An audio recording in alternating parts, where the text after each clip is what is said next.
This is the fourth and last day of our touring here in Bali because starting tomorrow, it is just going to be pool day, beach day, and all of the things that we can do here at the Novotel Nusa Dua.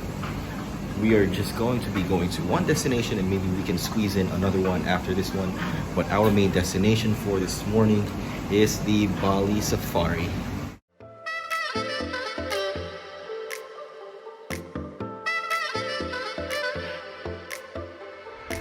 What's up internet? It's your boy Noel coming at you straight from beautiful Bali, Indonesia. And for this episode of Rhythms and Journeys, I am going to take you through my experience with the famous Bali Safari.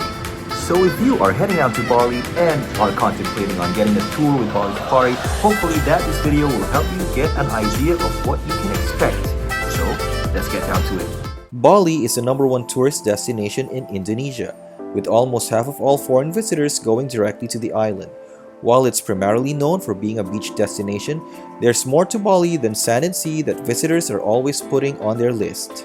The island's unique culture is very apparent with the city's architectures, landmarks, and of course the local Balinese cuisine.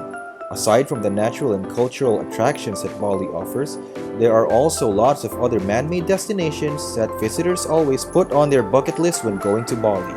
And one of them is the Bali Safari. Bali Safari is one of the many attractions for those who love animals. There's another zoo that's similar to Bali, which is the Bali Zoo, but we weren't able to go to that one since we thought visiting two zoos would be redundant. We chose to visit Bali Safari instead since it was bigger than Bali Zoo. We did get our tickets to Bali Safari from Klook. They offer many packages, but we chose to get the one that's most basic, which is the Jungle Hopper. We got to Bali Safari from our hotel in Nusa Dua via our pre-ordered Klook car rental. And as always, we are again waiting for Mr. Klookman, and he's already here. I'll just put this in the back so we can go to the zoo. The trip takes about an hour depending on the condition of the traffic. If you have food and drinks with you that you're planning to bring along with the trip, you're gonna have to leave them in the car as bringing in of outside food and beverages are not allowed inside Bali Safari. We're already here at the Bali Safari and we've gotten our tickets.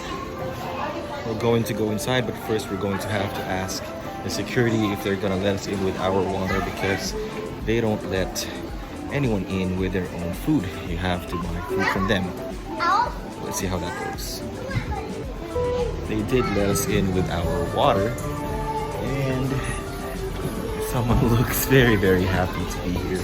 Someone's going to be seeing the animals. Bali Safari is a pretty big place, so you should allot at least 4 to 5 hours if you want to maximize the Jungle Hopper package. Once you get inside, the safari experience begins as you step inside the coaster which takes you to the main zoo. The ride takes about 3 to 5 minutes as you course through dirt roads and jungle paths. Once you get to the main zoo, you can start exploring at your own pace. Bali Safari has a good selection of animals inside. You can experience the animals in various ways. One is a typical viewing like in traditional zoos where you view the animals from a distance. You can also experience the animals up close in the petting zoo. This is where you can touch or ride the animals. The animals here are limited to farm animals though, as I seriously doubt they'd let anyone touch a lion. Another cool animal experience in Bali Safari are the animal shows. There are lots of shows featuring animals that guests can enjoy, and they are already included in the Jungle Hopper package. But the main highlight of Bali Safari, of course, is the safari experience. Once we got inside, we opted to watch a tiger show first to stick to our schedules. The tiger show was done outdoors, so it's best to have drinking water readily available to keep hydrated. The show has a good storyline and wasn't just about tricks and acrobatics. It's definitely worth staying to watch. We started exploring after the show. The place is really huge and the maps and signs were very helpful in keeping us on track as it could get very easy to get lost. The animals all seem to be in very good shape and treated well, and you'll occasionally see elephants and orangutans out in the open ready to mingle with guests. One way to see if they're treating the elephants badly is to look at their legs. If their legs have bruises or wounds, then they must be treating them really, really bad just to be able to obey human orders. This elephant has none of them. The legs are clear, so it looks like he's being treated well. After much exploring, it was time to have lunch.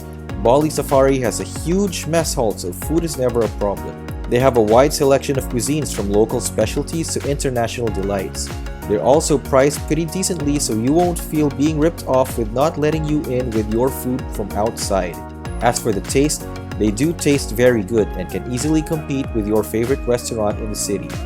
And this is our food here in the Bali Safari in the Uma Cafe. I forgot what this one's called, but this is Indonesian food. It's beef something. It's not beef rendang. It's just something different. Again, like I've said before, they won't let you in with your own food, so you have to buy your food only here in the restaurants inside. So I hope it's worth it. I hope it tastes good. From what I'm tasting here, they did make sure that since you're not allowed to bring food from outside, they really did make sure that what you're getting here inside, at least right here in the Uma Cafe, is delicious. I like it.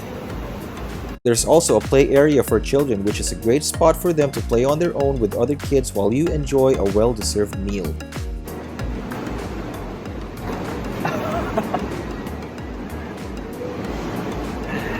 Keeping her busy right now because later it's going to be a lot more touring here. Right after, we decided to head out. The next stop after exploring is another animal show. This one is called the Ogden Show and is held at their indoor theater. The theater is air-conditioned, so we suggest to reserve this one for when you feel really tired and again need to cool down. If there's an animal show that you should not miss when in Bali Safari, this is it. The show features over 100 dancers, musicians, and animals, and is truly a masterpiece in performing arts. The production value of the spectacle is just too good, and it's not just considering that it is inside a zoo. From the actors to the props to the music, and of course to the incorporation of animals, it should very well surpass many plays or musicals out there that you could watch. This alone makes the ticket so much worth its price, and the presentation is very well paced that it never runs out of wow factors to surprise the audience.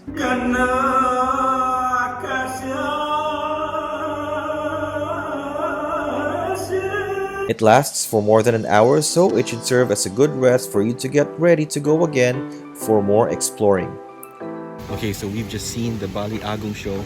That was a great show. I mean, the production value was really way up there. And I think just for that show, your tickets are worth already. We opted to go for the finale right after the show, which is the safari itself.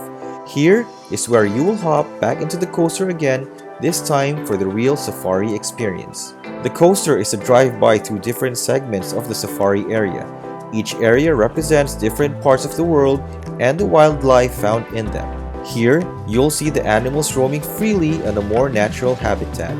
They can also get really close, but you'll be safe inside the coaster behind very tough glass. Okay, that is like the first time that a tiger has come as close as this to me. If there weren't any glass in here, I'd be totally freaked out. Okay, thank you. There's also a tour guide who will explain a bit about each area. The tour guide speaks good English and does a great job in keeping the tour interactive, fun, and engaging. The tour lasts for about 10 minutes, after which you'll be heading back to the main area again. After the safari, we decided to do just a little more exploring before heading out. There is a nice pool area where guests can go for a swim. It's great for kids, but we decided not to go for it anymore. There's also a water park in here for those who would like to go and swim, but it looks like it's empty. There were still other attractions that we could have seen with our Jungle Hopper tickets, but we thought the experience was already enough for one day. All in all, it's very easy to see why Bali Safari is such a popular tourist destination and one that should be on every visitor's bucket list when going to Bali. It's great for families and anyone who loves animals. Special mention again to the Agong show, which, by any standard, will make the Bali Safari stand out from any other zoos you could find. This place is definitely a must-see when in Bali. And that is it for this episode of Rhythms and Journeys. Hopefully that this video has helped you know what you can expect from Bali Safari. If you have any experiences with Bali Safari, please do share it down by typing below. And as always, please do subscribe to my channel if you still have not yet. And until the next episode, peace out, Internet.